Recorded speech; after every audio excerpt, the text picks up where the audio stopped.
brings us to a rather difficult passage in 2 Corinthians 5, where Paul is teaching something very similar. We read that together.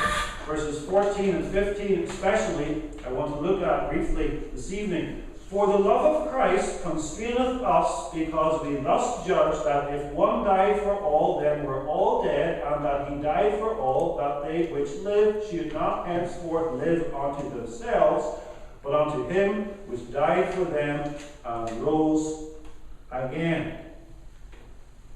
This, I said, is not an easy passage. It might seem to be easy on the surface, and if we're going to be superficial, it might be easy, but it is actually a difficult passage, but when understood, it is a beautifully comforting passage. Notice in verse 14 that Paul is making a logical inference, because we thus judge that if one thing is true, then another thing is true. What's the first thing that Paul judges? If one died for all. That if is not an expression of doubt, but is a statement of fact.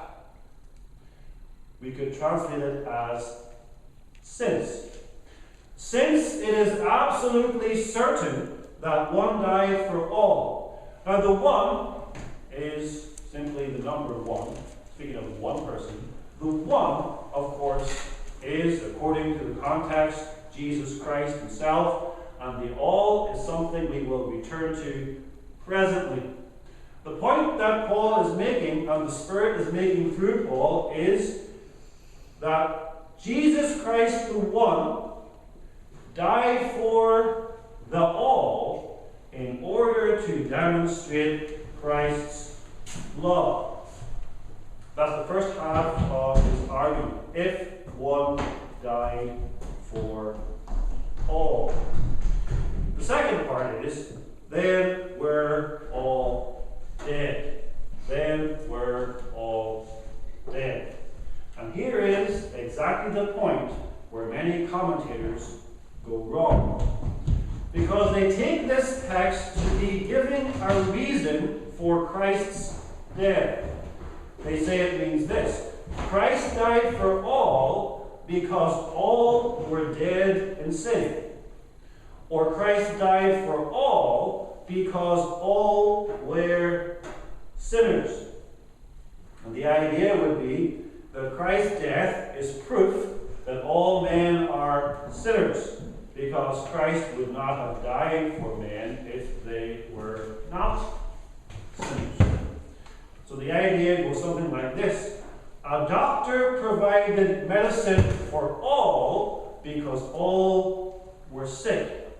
Or a rich prince paid the bill for all because all were in prison. Or a church opened a soup kitchen for all because all were hungry. And that, they say, is what the argument is that Paul is making here. Now, it is true, of course, that Christ died for sinners and Christ died for men because they are sinners. That's true. But that's not the meaning of this text. And regrettably, the King James Version here is somewhat misleading. If one died for all, then we're all dead, really should read, if one died for all, then all died. Not we're dead, but died. Now often the King James says things like, I am crucified with Christ. In English that could mean either I am being crucified with Christ, or I have been in the past crucified with Christ. Here we have all died. Not all were dead, but all died. There's a difference, I hope you can see, there's a difference between all were dead and all died. All were dead describes a state of being. Someone is dead. All died describes describes a completed action in the past. The idea, therefore, is that when Christ died for sinners, those sinners for whom Christ died also died. They died. And that's the idea also in Galatians, where it says, I am crucified with Christ. When Christ died for certain sinners, therefore, those sinners died with him. They were crucified with him. They were put to death with him. They were buried with him. They were raised with him. Legally, because of that legal relationship between Christ the head and all of his elect in him. Now we look at the word all in the text. Now if you are an Arminian, you will look at this verse and you will say, see, this proves that Jesus Christ died for absolutely everyone in the world without exception. Then you're teaching that Christ died for Judas Iscariot as well as Peter. That Christ died for Cain as well as for David. And if that's true, then the text must be teaching this, that Judas Iscariot and Cain died with Christ. That they were crucified with Christ and that they were buried with Christ. If that interpretation is true, then we must say that every sinner who has ever lived and who ever shall live died with Christ, was crucified with Christ, and was buried with Christ. And if that is true, then every sinner is able to say, and must say, my old man is crucified, dead, and buried with Christ, so that the corrupt inclinations of my flesh no longer reign in me.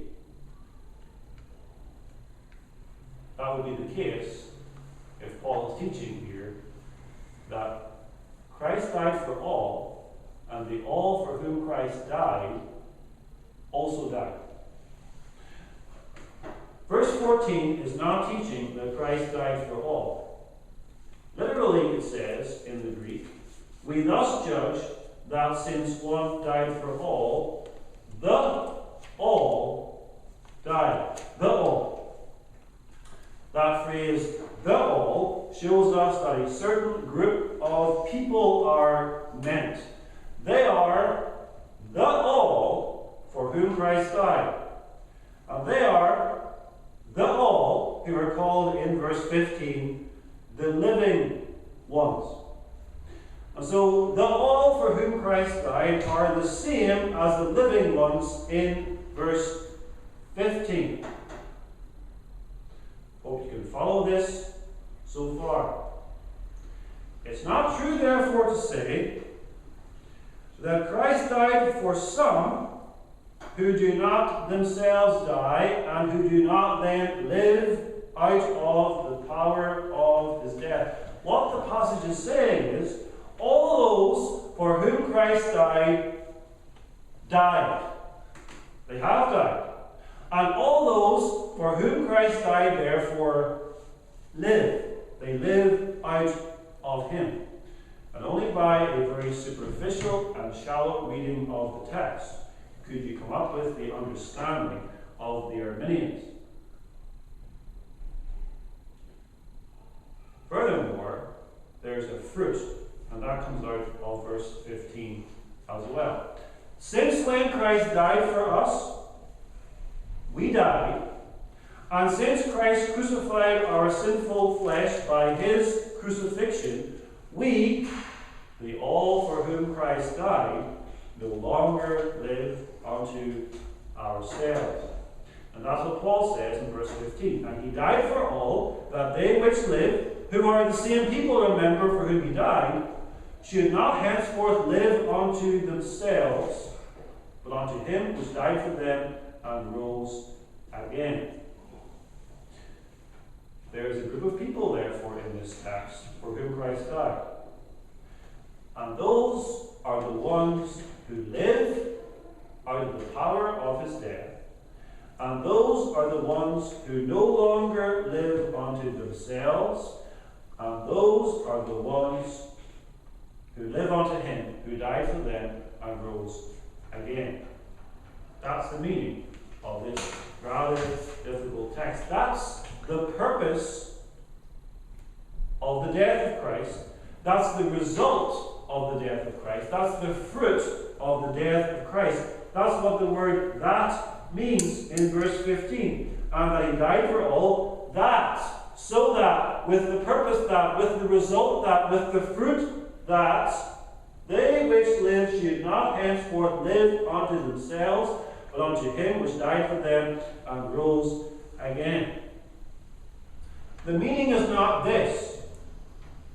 Christ died for all men with the hope that some of them might possibly stop living unto themselves and might instead live unto the one who died for them.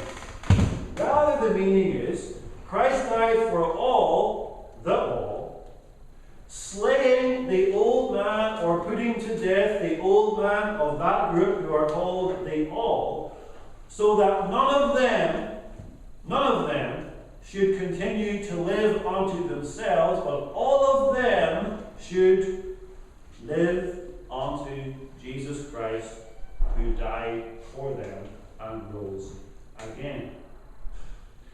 And clearly, that is not true of all men without exception. Did the death of Christ result in the whole world of mankind, without exception, no longer living unto themselves? Well, of course, the answer to that is obvious. Multitudes of people in this world live selfish lives and perish in their unbelief.